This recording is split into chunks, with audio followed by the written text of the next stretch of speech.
기드온의 아들 아비멜렉이 나오는 부분입니다. 아비멜렉은 하나님께서 사사로 부르지 않았어요. 사사로 부른 적 없고, 사사는 세습도 되지 않는다 그랬죠, 그렇죠? 철칙이에요. 그래서 아비멜렉이라는 이름이 등장하지만, 내용도 나오지만 아비멜렉은 사사는 아니에요. 사사라고 생각하시면 안 됩니다. 어떤 분은 뭐 적사사 이렇게 말씀하시는 분들도 있는데 그냥 아닙니다. 사사가 아니에요. 아니라고 생각하시면 돼요. 아비멜렉 사건은 왜 등장하게 됐냐면 기드온의 그 못난 선택 때문에 그 후유증으로 나온 거예요. 기드온이 못난 선택을 했잖아요. 그렇죠? 에봇을 만들고 그걸로 이제 우상을 섬기게 만들게 했으니 그 못난 선택으로 말미암은, 그리고 이 기드온의 그 못남이 만들어낸 결과물이에요. 이 기드온이 나라 한 번 구하고 나라를 엉망진창으로 만든 거예요. 그 뒤로는 신앙적으로는 이게 별로 훌륭한 사람 아닙니다. 기드온이 300명의 군사를 데리고 기적적으로 전쟁에 승리했어요. 그렇죠? 승리했지만 전체 이스라엘을 통치하기에는 어땠습니까?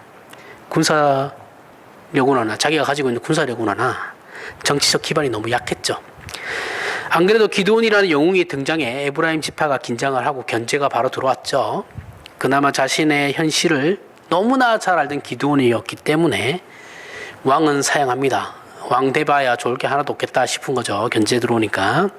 그런데 이제 왕은 그래서 사양했지만 죽을 때까지 이스라엘의 영웅으로서의 그 사회적 지위와 영화는 누렸습니다. 뭐 떵떵거리면서 살았어요. 평생을. 사사기 8장 29절부터 31절에 요아스의 아들 여룹바벨이 돌아가서 자기 집에 거주하였는데 기드온이 아내가 많으므로 그의 몸에서 낳은 아들이 70명이었고 세겜에 있는 그의 첩도 아들을 낳았으므로 그 이름을 아비멜렉이라 하였더라. 자, 기드온은 이제 그 나라를 구하고 에봇을 만들고 그 뒤에 이제 일어나는 일들이죠. 이 기드온이 아들이 70명이면 부인이 몇 명이었다라는 말이겠어요. 그렇죠? 이만큼의 부가 있었다라는 거죠. 부와 명예와 권력을 가지고 있었습니다. 그리고 아비멜렉 첩이죠. 그죠? 아비멜렉은 첩의 아들입니다. 당시 아내와 첩이 많았다는 것은 말 그대로 사회적 지위를 말하는 거고 재력을 말하는 거죠. 그리고 아비멜렉은 세겜에 있는 첩의 아들, 즉 적자가 아닌 서자였어요. 서자입니다. 서자. 적자가 아니에요. 아비멜렉 이름의 뜻은 나의 아버지는 왕이다라는 뜻이에요. 이 기드온이 얼마나 득세는지, 그 권력이 셌는지 알겠죠, 그렇죠? 나의 아들 이름을 나의 아버지는 왕이다라고 지어버리는, 대단하죠. 이 이름에서 알 수 있듯이 기드온은 당시의 사회적 지위와 권세가 하늘 높은지 모르고 올라갔었습니다. 이렇게 대단한 아버지의 핏줄로 태어났어요. 아비멜렉은 그렇게 대단한 집안에 태어났는데 정작 자신은 서자이기 때문에 아무것도 물려받을 수 없습니다. 이 자기가 적자만 받는 거예요. 재산은 장남들만 받아요. 이때도 그 뭐 적자라고 해서 다 받는 것도 아닙니다. 근데 서자는 뭐 더 했겠죠. 욕망은 있어요. 욕망은 차고 넘쳐요. 내가 대단한 아버지 밑에서 태어났다라는 거죠. 그런 배경도, 집안의 배경도 있고, 개인적인 욕망도 엄청났습니다. 그런데 아버지께로부터 물려받을 수 있는 아무런 권력이나 재물이 없어요. 아무것도 없어요. 그래서 그럼 아비멜렉의 성격이 어떻게 되겠어요? 삐뚤어지겠죠, 그렇죠? 그죠? 원망스러운 자신의 처지만은 원망하게 되죠. 그런 사람이 아비멜렉이었습니다. 이런 그가 기드온이 죽자마자 세겜으로 갑니다. 세겜은 자기 외갓집이에요. 외갓집이 있는데 그 외가로 가서 외척들에게 자기 어머니가 아무리 첩이라고 해도 기드온과 그런 첩이 될 수 있었으면 그 세겜에서 그 지역의 유지 정도는 됐겠죠, 그렇죠? 자기 엄마 집안도 외가도. 그러니까 그 기드온이 외척들에게 그럽니다.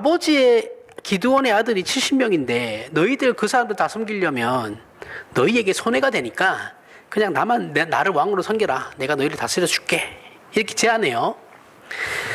그리고 이제 사사기 9장 30절부터 5절에 그의 어머니의 형제들, 외삼촌들이죠, 그렇죠? 그의 어머니의 형제들이 그를 위하여 이 모든 말을 세겜의 모든 사람들의 귀에 말하매 그들의 마음이 아비멜렉에게로 기울어서 이르기를 그는 우리의 형제라 하고 바알브리 신전에서 은 70개를 내어 그에게 주매 아비멜렉이 그것으로 방탕하고 경박한 사람들을 사서 자기를 따르게 하고 오브라에 있는 그의 아버지의 집으로 가서 여룻바알의 아들 곧 자기 형제 70명을 한 바위에서 죽였으되 다만 여룻바알의 막내 아들 요담은 스스로 숨었으므로 남았느니라. 저 70명의 형제들, 배다른 형제들 다 죽였어요, 그죠? 이렇게 아비멜렉은 세겜 사람들을 등에 업고 형제 70명을 다 죽이고 3년 동안 그 지역을 다스려요. 이스라엘 전체를 다스린 건 아니에요. 그 지역을 다스려요. 그러면서 허세를 떨어요. 이런 사람들 너무 많이 보죠. 역사에서도 많이 나오고, 그죠? 이런 사람들의 또 말년은 그렇게 좋지도 않습니다. 그러다 세겜 사람들과 아비멜렉 사이에 이제 반목하는 일들이 생기게 돼요. 이 일을 이제 성경은 아비멜렉이 배다른 형제를 죽일 때 살아남았던 그 막내, 기드온의 막내 아들, 적자 중에 막내죠. 요담이 오늘 본문에 나오는 그 내용이죠. 저주로, 그 요담의 저주로 이 일이, 그러니까 요담의 저주의 내용들을 보면 세겜 사람들과 아비멜렉 사이의 그 반목은 우연히 일어난 건 아니다라는 것을 알 수 있게 하는 것이죠. 그리고 요담이 그 유명한 비유를, 나무들의 비유를 얘기하죠. 그 비유의 핵심은 이겁니다. 오늘 본문의 핵심은 이거예요. 자신의 정체성을 알면 너처럼 살지 않는다라는 거예요. 우리들의 나의 정체성을 알면 개망나니처럼 살 수 없다라는 거죠. 나무들이 오늘 본문에 이런 내용이죠. 나무들이 감람나무에게 왕이 되어 달라고 합니다. 그렇죠? 이 감람나무는 거절해요. 왜 거절해요? 그건 나중에 설명하고. 그럼 또 나무들이 이번에는 무화과 나무에게로 가요. 그래서 왕이 되라고 하지만 무화과 나무도 거절합니다. 그죠? 감람나무와 무화과 나무가 왕을 거절하는 이유가 뭐겠어요? 이들은 자신들의 영광이, 그들의 영광이 자신의 정체성 안에 이미 있음을 알고 있어요. 그죠? 포도나무도 마찬가지고. 앞에 다 나왔잖아요. 그죠? 내가 내 열매로 하나님과 사람을 즐겁게 하긴데, 뭐 이런, 무화과 같은 경우는 내 열매의 그 달콤함으로, 그죠? 이렇게 막 얘기하잖아요. 이미 자신들의 정체성을 분명히 알고 있는 사람은 자기의 분수를 안다라는 거죠. 그죠? 내 안에 어떠한 영광이 있는지 알기 때문에 굳이 다른 사회적 지위로 내 영광을 찾을 필요가 없다라는 거예요. 자존감이 높은 사람들이에요. 그런데 가시나무는 아니죠. 그죠? 가시나무는 정체성 안에 영광이 없어요. 가시나무에게 뭐가 영광이 있겠어요? 가시밖에 없는데. 나무들이 왕이 되라고 하자. 가시나무는 그래, 왕 될게. 왕이 되어 서로가 망하는 이유와 조건이 되어버리죠. 그죠? 다 같이 죽는 거예요. 가시나무는 야, 내가 왕이 될 테니까 조건이 있어. 너희들이 내 나무 그늘 안으로 들어와야 돼. 가시나무 안으로 들어가면 어떻게 됩니까? 가시에 다 찔려 죽죠. 그죠? 같이 죽자라는 거죠. 이 비유에서 아비멜렉과 세겜 사람들은 서로 돕다가 이제는 불화하여 서로 욕해요. 비난합니다. 그 불만들이 튀어나오기 시작해요. 세겜 사람들 입에서 불만들이 튀어나오기 시작하죠. 아비멜렉이 누구이며 아비멜렉이 무엇이냐 뭐 이런 말들을 막 해요. 그러자 아비멜렉이 이런 걸 다 들어요. 본인도 마음에 안 들기 시작했거든요. 세겜 사람들이. 그래서 이렇게 될 바에는 내가 먼저 치자 해서 아비멜렉이 세겜을 먼저 쳐들어가서 사람들 다 죽여버립니다. 자기 친척들이에요. 외가 쪽 사람들 다 죽여요.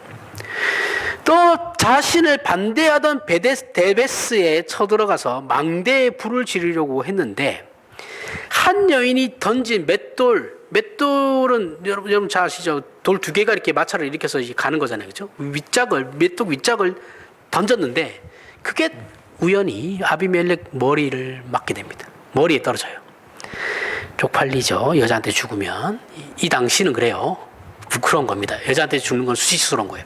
그래서 뭐랍니까? 아비멜렉이 자기 무기를 들고 다니는, 자신의 칼을 들고 다니는, 아비멜렉은 권력이 있는 사람이니까 칼을 들고 다녔죠. 권력자들만이 이때 당시에는 칼을 들고 다니는 거예요. 아무나 못 들고 다녀요. 그 이제 종이죠, 종. 칼 들고 다니는 종한테, 야, 내가 여자한테 죽었다고 하면 쪽팔리니까 그 칼로 날 찔러라. 차라리 내가 네 손에 죽겠다. 이렇게 된 거죠. 뭐 사울도 비슷하죠. 나중에 사울왕도 그러죠, 그렇죠? 사울왕도 결국은 자기가 자살하죠. 뭐 삼손도 자살하고 자살하는 사람도 많아요, 성경에. 그렇게 해서 죽어요. 아비멜렉 사건을 보면 이제 참 놀랍죠. 우리는 사사기 전체를 이스라엘의 암흑기라고 합니다. 그죠? 사사기 전체를 암흑기라고 하는데, 이렇게 분류하는 건 윤리 도덕적인 것과 그리고 종교적인 구분에 불과해요. 우리가 사사기를 암흑적이다라고 얘기할, 암흑시대라고 할 때는 윤리 도덕적인, 그러니까 교훈할 게 없다라는 차원에서 그렇게 얘기하는 건데, 이거는 좀 잘못된 거라고 생각합니다. 즉 사사기에 어떤 긍정적인 윤리나 도덕적인 교훈으로 쓸만한 게 없다. 그렇기 때문에 이렇게 말하는 것이라고 생각하는데, 이런 평가와 상관없이, 오늘날 우리의 이런 평가와는 상관없이 이스라엘은 이 모든 것을, 이 자신들의 못난 역사죠, 그렇죠? 이런 못난 역사를 다 자신 성경 안에 집어넣었어요. 집어넣고 그들의 역사로 받아들입니다. 역사를 왜곡하시는 분들은 늘 조심해야 돼요. 역사를 우리가 이런 역사는 부끄러운 역사니까 빼야 돼, 이런 사람들은 늘 조심해야 됩니다. 그 사람들은 과거를 항상 왜곡시켜요. 그런 거 아니에요. 못난 역사도 우리 역사고 잘난 역사도 우리 역사입니다. 다 받아들여야 되는 거예요. 그 역사 왜곡하는 사람들이 있으면 조심하시기 바랍니다. 이것은 사사기를 보는 우리로 하여금 인간의 인생과 정체성과 하나님의 일하심에 대한 넓고 깊은 이해를 지금 우리에게 요구하고 있죠. 너희가 그 좁은 시각으로 보아서는 안 되고, 이 사사기를 볼 때는 인간의 인생이란 무엇인가, 그리고 정체성이란 무엇이고, 하나님의 일하심이 얼마나 넓은지를 알고 보라, 이 말이거든요. 사사기를 읽을 때는 이게 조건이 있어야 돼요. 이런 조건이. 우리나라나 중국이나 일본의 역사는 좀 복잡하죠. 그러니까 이게 검증대의 서구 사회에 비해서, 유럽에 비해서 오랜 검증과 비평과 논쟁이 없어요. 그러니까 뭐 특히 우리나라 같은 경우는 역사 가지고 맨날 해석 가지고 이제 진보 보수끼리 싸우고 있죠, 그렇죠? 중국은 공산주의니까 역사 왜곡 밥 먹듯이 하는 나라고, 일본도 한 정당이 일당 독재죠, 거의. 독재 국가죠. 거의 그 독재 국가죠, 뭐. 걔네들 역사 왜곡 밥 먹듯이 하잖아요, 그죠? 그러니까 이게 얘네들 우리나라 이 근방의 나라를 가지고는 역사를 얘기를 하면 오해하기가 딱 좋아요. 사람 막 맨날 이거 뭐 정치적으로 해석하려고 하는 사람들이 많아서 그냥 서구 역사를 가지고 내가 예를 들겠습니다, 제가. 그러니까 서구 역사는 이제 뭐 자기들끼리 오랫동안 그 역사적으로 그 논증하고 비평하고 막 싸운 게 있어가지고 검증된 게 많아요. 그러니까 이게 뭐 좀 오해의 소지가 적죠. 이게 마음이 편합니다. 서구로 가. 그 피부에 안 왔더라도 이게 편할 때가 있어요. 그러니까 예를 들면 1차 세계대전은 서구 사회에 있어서 매우 중요한 하나의 획을 긋는 사건이에요. 1914년에 1차 대전이 일어날 때쯤에 서구의 분위기를 알아야 되는데, 유럽의 분위기는 절정에 이르는 과학 문명, 그리고 계몽주의로 인해 가지고 희망과 기대에 가득 찬 그 인간 찬양론, 인간을 찬양하는 극에 달했어요. 그러니까 인문주의와 어떤 과학이 극에 달해가지고 앞으로 우리는 유토피아를 만들 거야 라고 생각했어요. 그게 서구 유럽 사회의 분위기였습니다. 희망이 차 있었어요, 시대 자체가. 그래서 1차 대전이 일어났을 때도 유럽의 젊은이들은 전쟁에 참여하는 것을 그렇게 슬퍼하지 않았어요. 전쟁 참여하는 걸 뭐라고 생각했냐면 낭만으로 생각했어요. 낭만. 그 옛날에 이제 칼 들고 싸웠던 그때를 생각하는 거예요. 그때 전쟁 때는 전쟁해봐야 사람 몇 명 안 죽거든요. 그렇게 전쟁을 생각한 거죠. 1차 세계대전 그렇게 받아들인 거예요. 그리고 어느 축제, 나 이제 전쟁에 참여하게 되면 동네 사람들 불러가지고 축제하는 겁니다. 나 이제 전쟁에 나갈 거야, 이렇게. 명예로운 거죠. 사냥 가는 일 정도로 생각했던 거예요. 그래가지고 진짜 너도 나도 지원했거든요. 지원자가 넘쳐났습니다. 그러나 1차 세계대전은 과거의 전쟁과는 너무 다른 전쟁이었죠. 자신들이 만들어낸 그 과학이 사람을 대량 학살을 하기 시작해요. 이때까지 일어나지 않았던 일들이 일어나는 거예요. 그리고 참호전이 1차 세계대전은 참호전이거든요. 땅 파가지고 이제 그 안에 들어가가지고 이제 버티는 겁니다. 그 참호 안에서 발생하는 그 참혹함 같은 게 있는 너무 뭐 뒤져보면 조금씩 인터넷만 뒤져보면 나오는데 이거 이루 말할 수 없어요. 되게 사람 살 수가 없어요. 연합군과 독일군 사이에 서로 참호 안으로 들어가가지고 어느 쪽이 먼저 나오는 순간 머리만 빼꼼 내밀어도 기관총에 머리가 날아가요. 그러니까 나올 수가 없죠. 참호 안에서. 그렇죠? 갈려나가요. 사람들이. 처음에 아무것도 모르고 돌격 앞으로 했다가 다 갈려나가요. 사람들이 엄청 많이 죽어요. 기관총에, 독일군 기관총에. 그래서 이제 교착 상태가 되죠. 현 위치를 지키는 게 다입니다. 그러다가 결국 어쩌다가 연합군이 이기게 돼요. 연합군도 이제 물론 이쪽 독일군도 연합군이고 이쪽도 프랑스, 영국도 연합군인데 하여튼 이쪽 연합군이 이기게 돼요. 프랑스가 이기게 되죠. 이기게 되는데 이 전쟁으로 젊은 사람들이 너무 많이 죽었어요. 역사상 전쟁으로 이렇게 많이 죽은 적이 없었어요. 서유럽 쪽에. 그래서 서구에서는 이 세대를 잃어버린 세대라고 합니다. 진짜 그렇게 불렀어요. 그리고 살아남은 사람들이 전쟁의 후유증을 겪기 시작하는데 사회에서 비겁자로 낙인이 찍혀요. 살아남은 것에 대해서. 재밌죠? 살아남은 게 죄가 돼요. 그리고 1차 세계대전이 끝나자마자 미국에서 세계 대공황이 일어납니다. 경제 대공황이 일어나요. 먹고 사는 게 힘들어져요. 이 어려운 시기에 그나마 버티는 것이 사람들이 음주가무잖아요. 그렇죠? 그 사회가 어려우면 경제가 안 좋으면 사람들이 음주가무로 버티잖아요. 근데 미국에서 또 이게 금주령 실행해버리죠. 그러면서 어떻게 됩니까?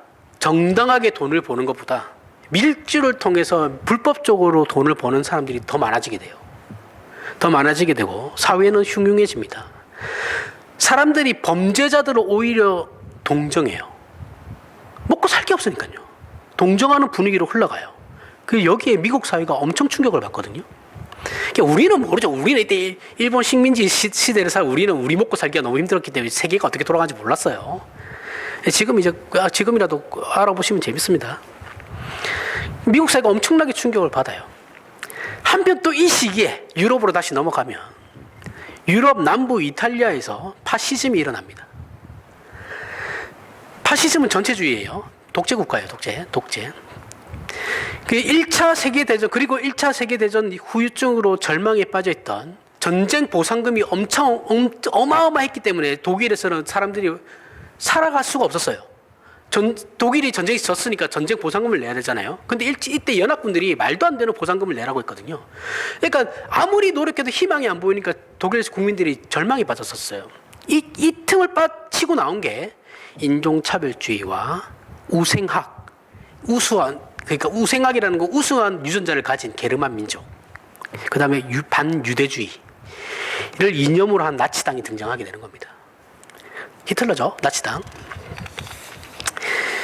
그리고 이 나치는 당시 독일의 어려움이 유대인들이 돈을 다 쓸어가기 때문에 유대인들이 금융업을 다 잡고 있었어요. 그래서 유대인들이 다 쓸어가기 때문에 그런 거다라고 이제 거짓 선동을 하기 시작합니다. 언론도 여기에 동참해요. 독일의 전 언론, 우리는 독일 사람들 하면 되게 지성적이라고 생각하잖아요. 그죠? 이때는 이 독일 국민들이 전부 다 미쳤었어요. 하나로 다 미쳤었어요. 로스차일드 가문이 제가 예전에 한 번 얘기했죠. 그들이 가지고 있는 자산이 5경이라고. 그때 독일의 로스차일드 가문이 망해요. 유대인들이거든요. 그리고 영국으로 그게 넘어가요. 이런 식으로 해서 그 유대인들이 가지고 있는 돈을 싹 다 압류합니다. 그리고 유대인들 다 잡아가지고 어떻게 합니까? 가스실로 데리고 가죠. 그렇죠? 다 죽여요. 600만 명 죽죠. 그렇게 2차 세계대전이 일어나요. 2차 세계대전이 그래서 독일이 그래가지고 미쳐가지고 전쟁을 일으키죠. 그 돈이 생겼잖아요. 그죠? 아무것도 없는 재정 바닥이었는데 압류 재산들을 다 유대인들이 가지고 있는 금융 재산을 다 압류했으니까 돈이 남아 돌죠. 전쟁을 일으킵니다. 안 그래도 절망에 빠졌던 서구 사회는 유대인 학살이라는 그 사건으로 자신들이 그렇게 찬양하던 인간이 인간성을 상실하게 되자 인간을 오히려 말살하게 되는 그 사실에 경악을 해요. 이때도 우리나라는 여전히 일본의 식민지 사회였기 때문에 식민지 그걸 받고 있었기 때문에 몰라요. 세상이 어떻게 돌아가는지. 우리나라 사람들 그런 거 몰랐습니다. 신이 아닌 인간 스스로 만들어낸 절정에 이른 과학 만능주의와 계몽주의로 인해서 이제 인류에게는 희망만이 남았다고 기대했는데 이 1, 2차 양차 대전, 이 양차 세계대전으로 말미암아 자신들을 유토피아로 이끌어줄 과학이 오히려 사람들을 대량으로 죽이는 데 사용되는 것을 보았고 교육으로 계몽된 인간은 선하게 진보되어야 했었는데 오히려 인간성을 상실하게 되니까 이상한 이념이 들어오게 되니까 사람들 죽이는 걸 밥 먹듯이 하더라라는 거죠. 이 서구 사회는 인간과 인생에 대해서 그래서 이 인간에 대해서 이때부터 절망하기 시작해요. 완전 절망합니다. 이때 서구 사회는 진짜 분위기가 장난이 아니었어요. 우리는 여전히 일본 밑에 있었기 때문에 몰라요. 이런 분위기를 전혀 몰랐습니다. 근데 신기한 게 뭐냐면 유럽 사회는 중세시대 때 다 하나님을 믿었잖아요. 그렇죠? 근데 이들은 하나님께로 돌아가지 않아요. 자신들이 절망을 받음에도 불구하고 그죠? 하나님께로 돌아가지 않습니다. 신기하죠? 하나님으로부터 우리가 독립할 거야 라고 해서 나와서 과학과 인문학을 발전시켜가지고 그 과학과 하나님이 아닌 인간 스스로 만들어낸 과학과 인문학으로 자신들의 유토피아를 만들려고 했는데 실패했어요. 그러면 우리가 뭐가 잘못됐지 하고 다시 회개하고 하나님께로 돌아갈 듯 한데도 안 돌아가요. 왜 그러냐면 그러면서 이제 방법도 없고 대책도 없어가지고 결국 허무주의가 판을 치게 되거든요. 유럽 사회는. 그러다가 1940년에서 50년에 1950년대에 이르러가지고 무신론적 실존주의가 등장하게 됩니다. 신은 없다. 신은 없고 존재 자체는 허무하다. 우리는 아무런 이유 없이 존재한다. 이 우연히 생겨나게 된 존재다. 그래서 우리에게는 아무런 의미도 없다. 내 삶도 아무런 의미도 없다. 이거예요. 그래가지고 이게 서구 사회의 주류 세계관이 됩니다. 지금도 그래요. 자신들이 생각할 때 하나님께 돌아갈 수는 없어요. 하나님을 버렸기 때문에. 그래서 생각하는 게 이거예요. 1, 2차 세계대전이 일어난 거 보니까 신은 존재하지 않아. 신이 있었으면 그런 잔인한 전쟁이 일어날 수 없어. 지네들이 전쟁을 일으켜놓고 왜 그걸 하나님 탓을 해요? 이렇게 핑계를 대는 거죠. 그러니까 하나님은 존재할 리 없고 인간은 여전히 자유와 선택과 책임을 스스로 지고 가치도 스스로 매기는 존재야. 그냥 우기면서 가기로 한 거예요. 이 유럽 현대사를 보면 사사기와 정말 흡사하죠. 그죠? 사사기가 그렇잖아요. 지금 사사시대에 지금 이스라엘을 보면 하나님을 믿었다가 하나님을 떠나가지고 지네들이 잘못된 선택으로 막 지네 마음대로 살다가 다른 나라의 침략을 받아가지고 절망에 빠졌다가 하나님께 잠깐 돌아오는 척 했다가 하지만 하나님께 돌아가진 않죠. 하나님께서 해결하면 다시 지네들 마음대로 또 살죠. 그렇죠? 정말 똑같죠. 하나님께 돌아가지 않아요. 이 진짜 비슷합니다. 서구 사회하고 보면. 우리는 사사기 이후에 가면 왕이 없었으므로 사람마다 자기 속에는 옳은 대로 행하였더라라고 사사기의 전체를 평가를 하죠. 어쩌면 이 말의 효시가 이 아비멜렉이에요. 그는 사사도 아니었고 이스라엘을 이방 민족으로부터 구한 영웅도 아니에요. 그냥 아버지의 배경으로 먹고 사는 애예요. 그저 자기 인생을 스스로도 적자가 아니다 보니까 자기 인생을 스스로도 어찌할 바 몰라가지고 분노를 그냥 폭발하는 그런 사람이었어요.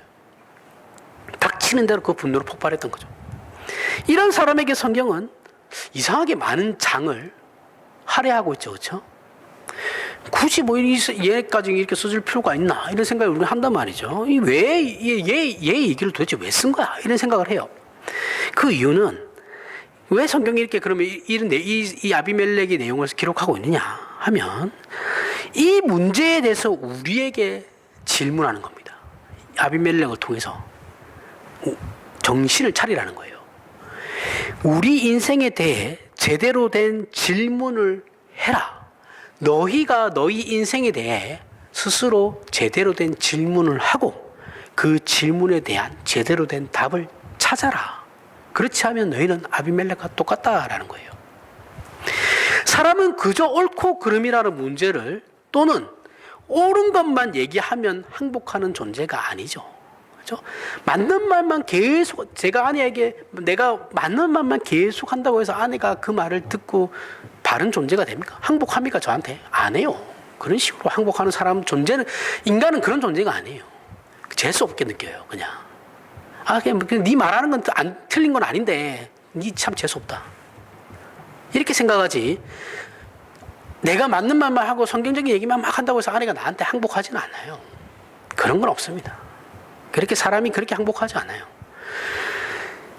아니, 옳아야만 한다고 내 스스로. 그래, 맞아. 나는 옳아야지. 옳아야만 해. 그리고 믿어야 해. 믿고 이해하고 있어라고 한다고 해서 그 사람이 그럼 실제적으로 그러한 삶을 살아가나요?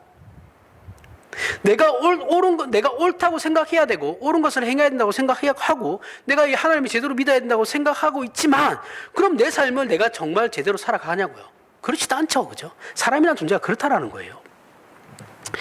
예수를 믿는다라는 것은 어떤 면에서는 우리의 이해이고 결단인 건 맞습니다. 맞지만, 사실은 많은 경우에 운이 좋은 거예요. 운이라고 표현할 수밖에 없는데, 이렇게밖에 표현이 안 돼요. 왜, 우리 설명해 드리면. 자, 우리가 주변에, 보면 우리 주변에 꼭 이런 사람들이 있어요. 화를 돋구는 사람들이 있어요. 그게 가족이 됐든, 친구가 됐든, 이웃이 됐든 간에 꼭 그런 사람들은 무조건 있어요. 그런 사람이 내 주변에 없으면 내가 그런 사람인 거예요. 우리 주변엔 그런 사람은 없어. 그럼 나를 의심해 봐야 되는 거예요. 무조건 있게 되었습니다. 그럼 우리라고 왜 성질이 없겠어요? 저라고 왜 저 성질 들어온데, 특히나. 저라고 왜 성질이 없겠어요? 그렇죠? 확 뒤집어 엎어버리고 싶죠. 그렇게 참다가 인내의 한계점에 도달해버려가지고, 도저히 못 참겠다 해서, 정신 돌아가지고, 뒤집어 엎으러 가다가 돌에 걸려 넘어진단 말이죠. 그래서 제정신이 돌아와요. 내가 뭐하고 너무 흥분해가지고. 그때서야 이제 제정신이 돌아와서 다시 집으로 돌아갑니다. 그건 운이죠. 돌에 걸려 넘어진. 기독교적으로 얘기하면 하나님의 섭리죠. 그죠? 근데 우리가 일반적으로 얘기할 때는 운이죠.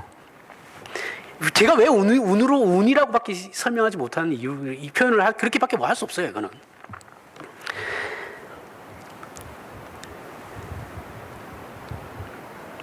그러한 운이 없었더라면 우리야말로 아비멜렉이 된다라는 거예요. 하나님의 그러한 섭리하심이 없다면 우리는 예외 없어요. 다 아비멜렉이 되는 겁니다. 이런 일들에 대해 성경이 우리에게 질문을 던져요. 너희 자신을 좀 봐라.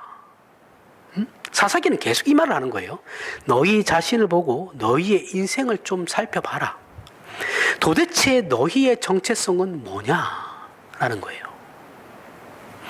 다른 말로 표현하면 너희의 인생의 목적이 도대체 뭐냐?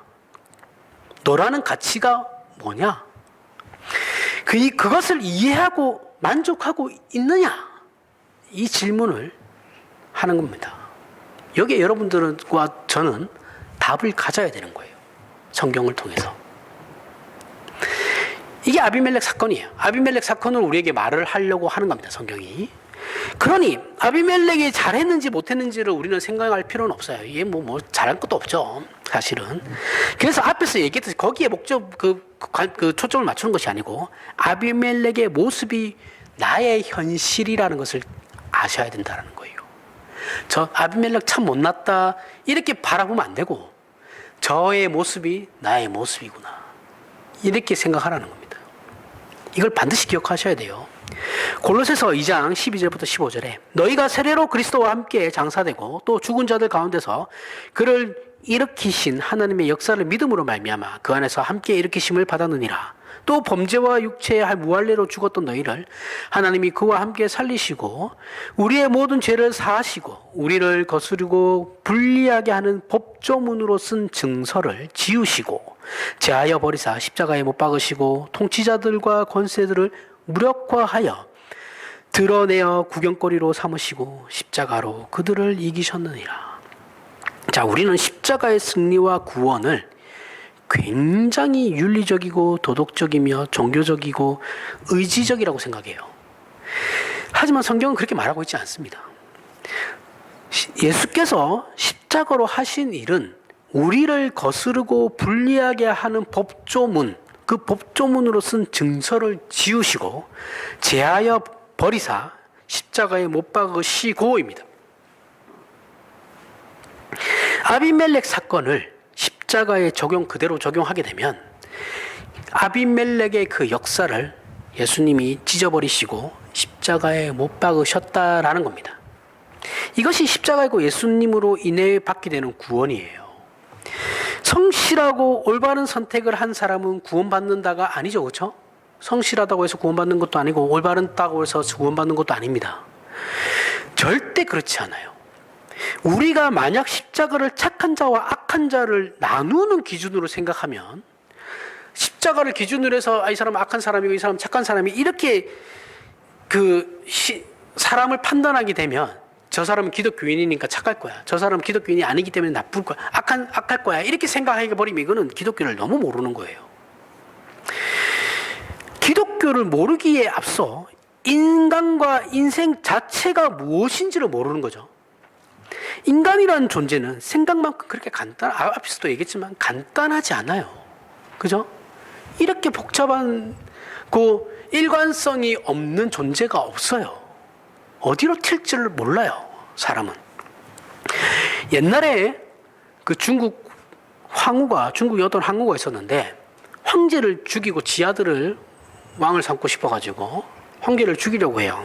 그래서 아랫사람에게 야, 세상에서 제일 독한 독을 갖고 와. 구해와. 그렇게 해서 독을 구해옵니다, 그 사람이. 그래서 황후가 물어요.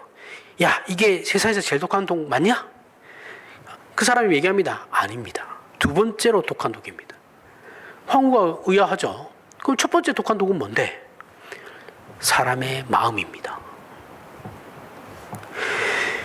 우리는 인간이 얼마나 치사할 수 있는지 우리 스스로가 그 짓을 해봤죠. 내 스스로도 치사해봤어요. 그죠? 치사하지 않았던 사람은 없습니다. 모두가 치사해봤어요. 그리고 당해봤어요. 그 치사함을. 그죠? 말로 해도 안 되고 폭력을 써서 엎어버려도 안 되는 게 인간이에요.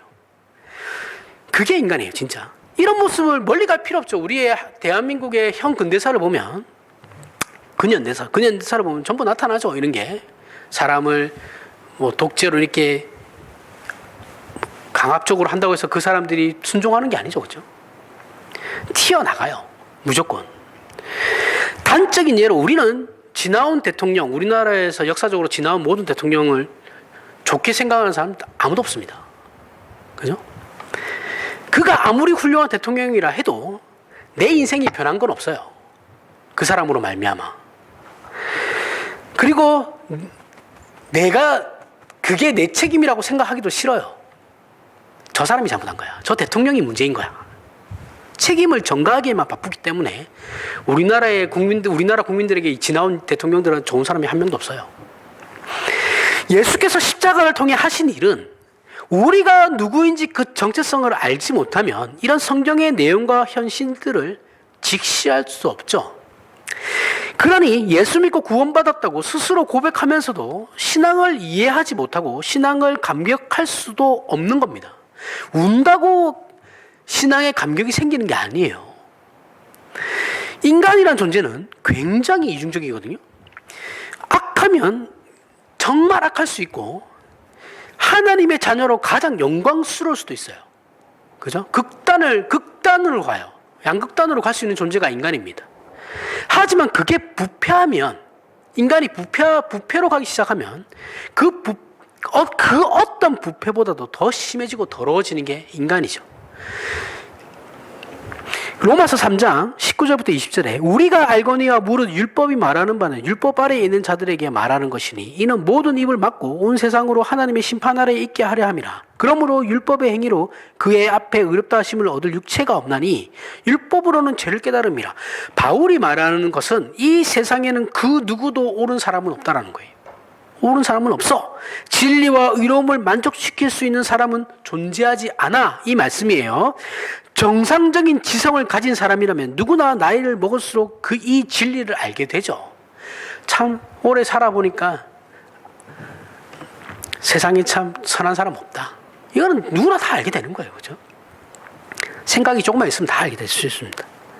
그리고 로마서 3장 21절부터 26절에 이제는 율법 외에 하나님의 한 의가 나타났으니 율법과 선지자들에게는 증거를 받은 것이라. 곧 예수 그리스도를 믿음으로 말미암아 모든 믿는 자에게 미치는 하나님의 의니 차별이 없느니라. 모든 사람이 죄를 범하였으며 하나님의 영광에 이르지 못하더니 그리스도 예수 안에 있는 속량으로 말미암아 하나님의 은혜로 값없이 의롭다 하심을 얻은 자가 되었느니라. 이 예수를 하나님이 그의 피로써 믿음으로 말미암는 화목제물로 세우셨으니 이는 하나님께서 길이 참으시는 중에 전에 지은 죄를 간과하심으로 자기의 의로우심을 나타내려 하심이니 곧 이때 자기의 의로우심을 나타내사 자기도 의로우시며 또한 예수 믿는 자를 의롭다 하려 하심이니라. 자, 구원이란 하나님께서 하나님과 우리의 관계를 정상화시키는 게 구원이에요. 죽으면 천국 간다. 단순히 이런 게 틀린 말은 아니지만 다 맞는 말도 아니죠. 틀린 말은 아닌데 너무 가난하죠. 하나님과 우리의 관계를 정상화시키는 거예요. 원래 애초에 그 비정상적이던 관계를 찌그러져 있던 하나님의 형상적 존재인 우리를 그 찌그러진 부분을 회복시키심으로 말미암아서 우리와 이제 관계를 회복되는 거죠. 그 타락전의 관계로 돌아가는 거예요. 이게 구원이에요. 그러기 위해 성경이 구약의 제사 제도로 증언하고 있듯이 마땅히 자신이 책임져야 하는 죄를 희생제물에게 전가시키죠. 전가시켜서 그 제물을 바침으로 하나님과 인간이 일시적으로, 구약시대는 그랬어요. 일시적인 일시적으로 관계가 정상화되었죠. 그게 제사제도입니다. 그런데 하나님께서 그 희생제물을 독생 성자 예수 그리스도로 삼으셨죠. 그죠? 그래서 일시적이고 단회적인 효력이 아닌 한 번에 영원하고 탁월한 효력이 있게 만드셨죠. 계속해서 우리는 하나님과 이제 정상적인 관계가 유지할 수 있게 되는 거죠. 이걸 영원히 회복시키신 겁니다. 우리가 회개해서 구원받는 게 아니에요. 우리를 정결하게 해서 구원받는 것도 아닙니다. 내가 정결하게 되고 내가 회개했기 때문에 구원을 받는 것이 아니고 이런 것들은 전부 하나님과 우리의 관계가 회복된 후에 나타나는 결과물들이에요. 그 어떤 조건으로 구원을 받는 게 아닙니다. 자꾸 이걸 그렇게 생각하시면 안 돼요. 하나님과의 관계가 회복된 자들만이 회개 기도를 할 수 있는 거예요. 정결할 수 있게 되고 거룩할 수 있는 겁니다. 관계가 회복되지 않은 사람은 이 일 자체를 못해요. 그러니까 내 회개에 앞서는 것이 관계의 정상화예요. 이해하시죠? 그래서 예정이 있는 겁니다. 이런 하나님과의 관계의 정상화라는, 그래서 하나님의 아버지 되신가 우리의 자녀됨의 그 지위와 정체성을 알지 못하면 인간은 죽었다 깨어나도 이 죄에게 이길 수가 없어요. 그저 욕망 덩어리가 되어가지고 경쟁적이고 자신의 권력을 힘이죠, 힘. 확인하고 싶어 할 뿐이죠. 그리고 이것은 다만 아비멜렉에서 보는 바와 같이 폭력과 비극을 부를 뿐입니다. 성경이 말하는 신자의 정체성은 하나님이 누구신지를 알고 하나님의 사랑을 받는 존재로 하나님께서 떠받쳐 주어야만 우리가 그 정체성을 성립할 수 있어요. 하나님께서 우리에게 그러한 일들을 하지 않으면 우리는 죽었다 깨어나도 우리 정체성을 몰라요. 한국 전쟁이 끝나고 우리가 잘 살아보자라는 마음에 분명히 짚고 그 당시에 분명히 짚고 넘어갔어야 할 많은 문제들을 뒤로 했죠. 우리는 덮어버렸어요. 뒤로 한 채 악착같이 앞만 보고 달려왔어요. 그죠? 악착같이 잘 먹고 잘 사는 거에 대한 목표에 꽂혀가지고 미친 듯이, 진짜 미친 듯이 쳇바퀴를 돌렸죠. 그래서 이런 경제 발전이에요. 그죠? 그리고 그러한 과정에서 우리의 이웃의 아픔을 우리는 다 외면했어요. 현대화의 과정을 거치는 이제는 그러다가 이제 현대화의 과정을 거치고 이제는 먹고 살만 하니까 뭐가 어떻게 됩니까? 어느 순간 물질 만능주의에 찌들어 있는 내 자신을 보게 되는 겁니다. 인간성을 상실한 사회가 되어버린 거죠. 이게 이제 우리 눈에 보이기 시작하는 겁니다. 우리나라가 OECD에서 OECD 국가 중에 사람이 행복하기 위한 가장 큰 조건 1위가 뭐냐 했을 때 OECD 모든 국가가 가족이 했어요. 가족이 있어야 행복하다. 우리나라만 돈이었습니다. 이해가 가세요? 우리나라 사람들이 얼마나 돈에 미쳐 있는지. 단적으로 보이죠, 그죠? 물론 IMF를 겪었기 때문에 그런 거예요. IMF를 겪으면서 나라가 한번 확 망하고 보니까 잘 살다가 망해버리니까 그렇게 그런 경우가 되어버린 거죠. 교회도 더 그렇죠. 교회도 더 그렇게 됐죠. 자, 이런 문제가 보이기 시작해요, 그죠? 이런 문제가 보이 문제에 있어서 그래서 한국 사회가 진단을 했어요. 진단을 하고 나는 지금 상태가 여전히 좋아하는 쪽이 보수가 되고, 야, 이래서 되냐? 진보가 됐어요. 이 둘 중 하나의 반응을 보이면서 나라가 두 쪽으로 갈라졌어요. 더 심하게 갈라졌어요, 옛날보다. 그리고 정치인들은 나라 국민 생각 안 합니다. 자신들의 지극히 지들의 이익만을 추구하면서 이 사회를 더 갈라치게 하고 있죠. 요즘은 남녀도 갈라치게 하고 있어요, 이 나쁜 놈들이. 그리고 세대 간에도 갈라치게 하고 있죠. 이거 절대 여기에 넘어가시면 안 돼요. 그들의 정치 그런 이용해 먹으려고 하는 거기에 우리는 절대 넘어가면 안 됩니다. 하지만 기독교 신자에게 보수나 진보와 같은 이념은 하나도 중요하지 않아요.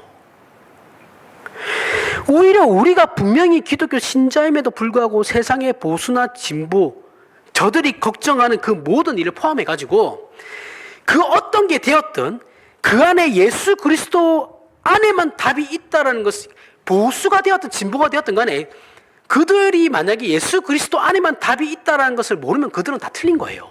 그게 보수든 진보든 상관없어요. 거기에 우리는 예수 그리스도 안에만 답이 있다는 것을 아는 것이 신자들이죠. 그런데 왜 우리가 그 좌우에 휘둘립니까, 자꾸? 이걸 모르면요, 그때야말로 우리 신자는 신자임에도 불구하고 예수 그리스도 안에만 답이 있다는 것을 모르면 그때야말로 우리는 세상에서 아무것도 아닌 존재가 돼요. 답을 가지지 않은 자들이잖아요, 그렇죠? 세상과 다를 게 뭐가 있어요? 아유, 이런 얘기 하지 마. 골치 아파. 나는 갈등 생기는 거 싫어. 그딴 소리 하지 마. 이렇게 덮어두는 것은 기독교 신앙이 아니에요. 우리는 시사상식마저도 정치화시키죠. 정치 얘기로 받아들여요. 상식을 얘기하는데 정치 얘기로 받아들인단 말이죠. 그거를 진영 논리로. 하지만 기독교 신자들은 세상에서나 교회에서나 서로 간에 이런 문제들을 극복을 해야 되는 거예요. 극복하고 그것을 전부 가슴으로 받아들이는 넓이와 십자가를 이해를 해야 되는 겁니다. 맨날 교회 안에서도 정치 얘기하면 논쟁은 할 수 있는데 인정은 하실 거니 저 사람의 정치 성향에 대해서는 인정을 하셔야죠. 서로가 다름을 인정을 해야 돼요. 얘기했죠. 극단으로만 가지 않으면 괜찮다고.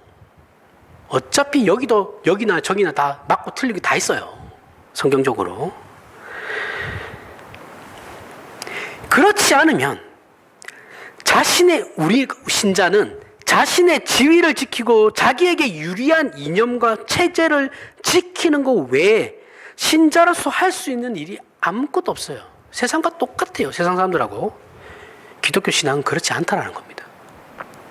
그래서 우리는 반드시 달라야 해요. 이스라엘은 불편한 아비멜렉을 역사 속에 남겼어요. 예수께서는 그 불편하고 불리한 걸 전부 끌어안으시고 그 증서들을 십자가에 못 박으셨어요. 이것이 복음입니다. 우리가 가진 신자라는 지위, 그 신분의 크기와 깊이와 무게로 외면하지 마시고 정확히 아셔야 돼요. 그리고 그 영광과 명예를 제대로 아셔야 됩니다. 그리하여 우리가 가는 곳에 십자가가 함께 한다는 것을 반드시 기억함으로 신자된 정체성을 확립하여 우리가 복된 존재이고 위대한 인생이며 하나님의 자랑이라는 것을 깨닫는 복이 저와 여러분에게 있길 바랍니다. 기도하겠습니다. 하나님 아버지 은혜를 감사합니다. 우리에게 세상은 무대에 불과합니다. 하나님께서 우리에게 역할을 주시고 작품을 써 나가십니다. 그러니 우리가 그 역할을 멋있게 풀어나갈 수 있게 하여 주시고 희망이 없어서 자폭하는 것이 아니라 우리만이 담아낼 수 있는 생명과 진리와 영광에 대한 증언을 할 수 있게 하여 주시옵소서. 그 인생을 살도록 우리와 우리의 인생을 지켜주시고 하나님의 영광을 드러내시며 우리가 고백하는 믿음의 기적들을 우리가 살아 생전에 이웃과 나누는 복을 허락하여 주시옵소서. 예수님 이름으로 기도합니다. 아멘. 우리 다 같이 일어나셔서